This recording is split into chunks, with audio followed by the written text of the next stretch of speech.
So, you're a Levite. Yeah, this is what they got there. Yeah, everything is him. We come here to help the people. What you can do, we need to help them. That's it. What gave you a love for this age? I mean, it's obvious. These kids come to you like 12 years old, 13 years old. They've been on the streets. They're fighting. They're in jail. They're on drugs. Like, I mean, you could just be, you know, you have 5 children. You're married to a beautiful woman. You have a very successful business. You could just like forget about all that. Like, what drives you to do that? You become the father to the fatherless. Yeah. I grow up and see all this in my house. Really? And my mother and my father. What you see here, like this I grow up. And you understand, you see the people, you see the children on the street, you see everything. You understand you need to do something, but not everybody can do something, you know. So you grew up in a stable home with loving parents, Yeah. and witnessing your family like loving on people.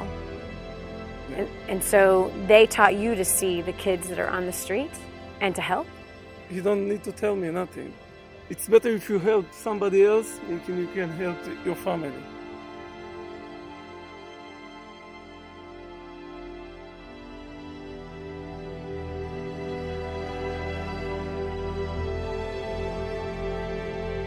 So I came here when I was 14. My parents are ultra religious. We didn't like get each other. So I had to leave my house. I came here. My other brother, like another guy that knew me through a family, was here. He left. He went to a different job like a month ago. He was here also for 11 years. Wow. So he told me about this place. I got here, started to get the like real life stuff. Work, have to wake up in the morning, clean up the bathrooms. I got like self esteem. I got self discipline. Basically, this place gave me like, you know, out there's more than 60 or 70 guys that were here since like all the past that I'm here, and they're all like, they all come, and they come from jail, from drug problems with the house, and Leo just comes to them, and you come in, and he doesn't let you play around.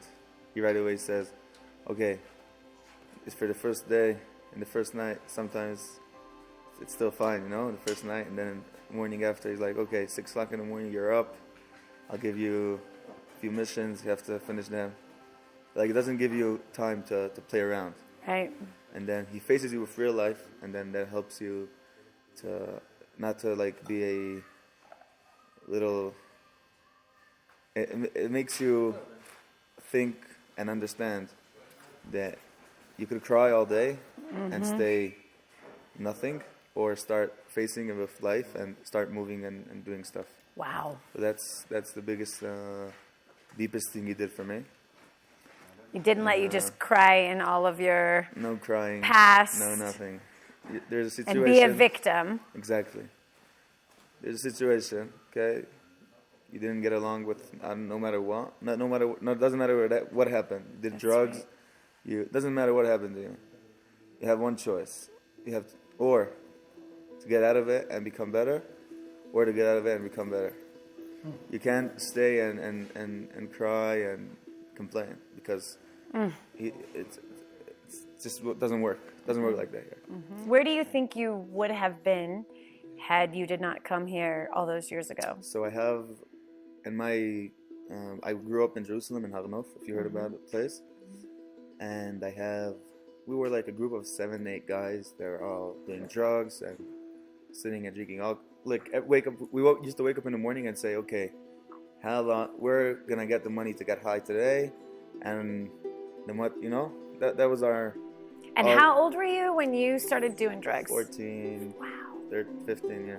Wow. And so a lot of my friends still, right now, they're 21. They didn't go to the army, and they just wake up in the morning, and their mindset is still, okay, how I'm gonna get $20. I'm saying it in bucks. And I'll get my MD or my grass or hash, or that's the good stuff. What do you love most about this place? Place, the mans, the people here. Really? Tell me why. What do you love about the people Because, here? and they like my family. When I would sometimes I go to sleep here when we have a lot of people in the morning. I go off to trip with them. They are men's very nice. I love to be here. And you've talked to your parents? Yeah. How's your relationship with them now? And I am happy that I go here, and I happy to be here. And they not tell me not to go, not this. Have they come to visit you? Yeah. Yeah? When was the last time you saw them? Saw them last week. Last week. That's good. Do you have brothers and sisters? Yeah. How many? I have 6. 6? Yeah. Jeez. That's a lot. Do they also come Yeah. to visit? That's great. That's awesome. Thanks for sharing.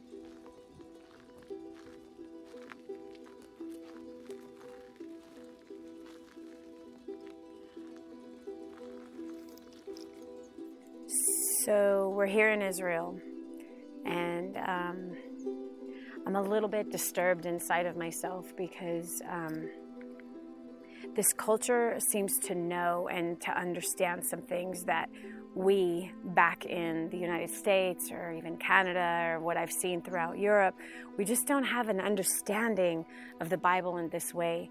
And so here is a Levite who just understands that it's his mandate to take on these kids that are on the street, 300 of them. That's like crazy to me that somebody is willing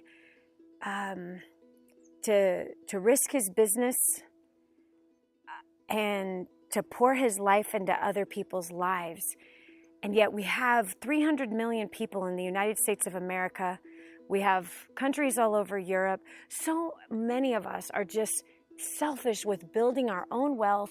We're selfish with building our own reputations. We're selfish with building our own businesses and not thinking about those that are around us that need help. We all see people on the streets. We all see kids who are in need. And somehow we wait for somebody else to do it.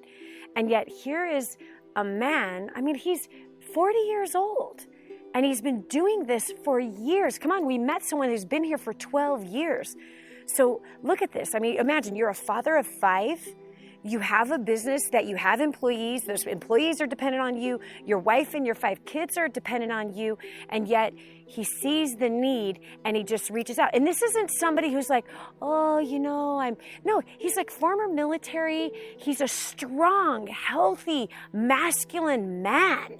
He's the head of his household. He's the head of a business that he's been building the entire time that he's been building this mission. For, again, it's like longer than 12 years. We just talked to one of these kids that 12 years ago that he met. So when I look at this, I see the difference in these two cultures. And yet there are some similarities, because as we talk to these young men, what did we see? That the religious constraints that just completely pressed the life out of these kids and caused them to rebel against a structure that was not life-giving, that did not produce love in the home nor understanding, but instead that parents can cling harder to their religious rules than they can to connecting and understanding or even explaining why things are the way they are. And so here's what I'm going to say. You heard a message recently about the Levite and about us restoring back to the Levite the inheritance. And that is a biblical mandate. And so when we find a Levite that has that desire that, hey, I see a need and I want to help, then we can actually do something. We can come together and we can help. So I know, okay, you're saying, okay, well, Dani, that's here in Israel. Yeah, you're right. Because there's kids who need it. And look, this is the thing that's most profound to me, is that he is mentoring boys that will soon be fathers, men, husbands. What if this man did not step into their lives to teach them from everyday things like, hey, it's 7 o'clock. It's time to be out of bed. It's time to get to work. It's time to do hard labor. It's time to learn how to really live in today's life. And so if you don't have somebody near you now that is doing something like that, here's somebody right here, right now. And so you can help right this very minute by going to kingsransom.org. Right on the homepage, it says, you'll see a little circle that says Israel, that shows every country that King's Ransom is serving in. It says where we serve. Scroll to that place, click on Israel, and do what you can, because we can actually help these kids that are here become the men and the fathers that they were designed and destined to be. And if we don't do something to help, then we have another fatherless generation. You heard the story where each of them said, I would be a drunk, I would either be dead, I would be in and out of jail, but today I'm a husband and a father because of the work and the help that this man did. Come on, you have the chance to make a difference. And I don't know if you understand how important it is to help Israel. And I don't know if you understand the biblical mandate that we have, that we need to stop robbing the Levite and we need to start sowing, giving back the inheritance back to them, because the Levite is supposed to take the money that they receive and help those kids. They're supposed to help the widow, the poor, the orphan, the trafficked. And that's exactly what we're seeing right here on the ground, which I think is so profound. So you can do that right now. And or go and help somebody in your own neighborhood.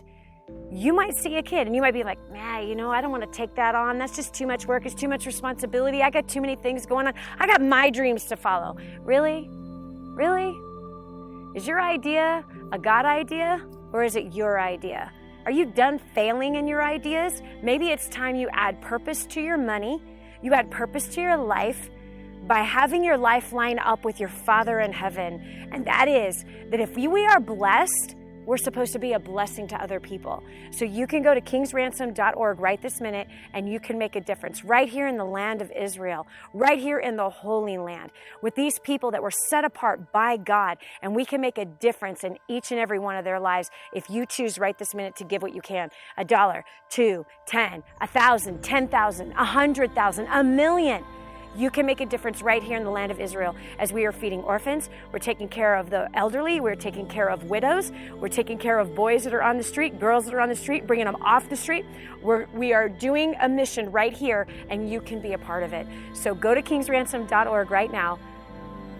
Find where it says Israel, where we serve, and you'll see the nation of Israel. Give right now, and you can make a difference in restoring the inheritance back to the Levites, and restoring the inheritance back to the poor, back to the widow, back to the children that have been forsaken by their parents and or their parents are dead. You can make a difference right this minute. So click there, give what you can, or give all that you can. Thanks so much for being here. God bless.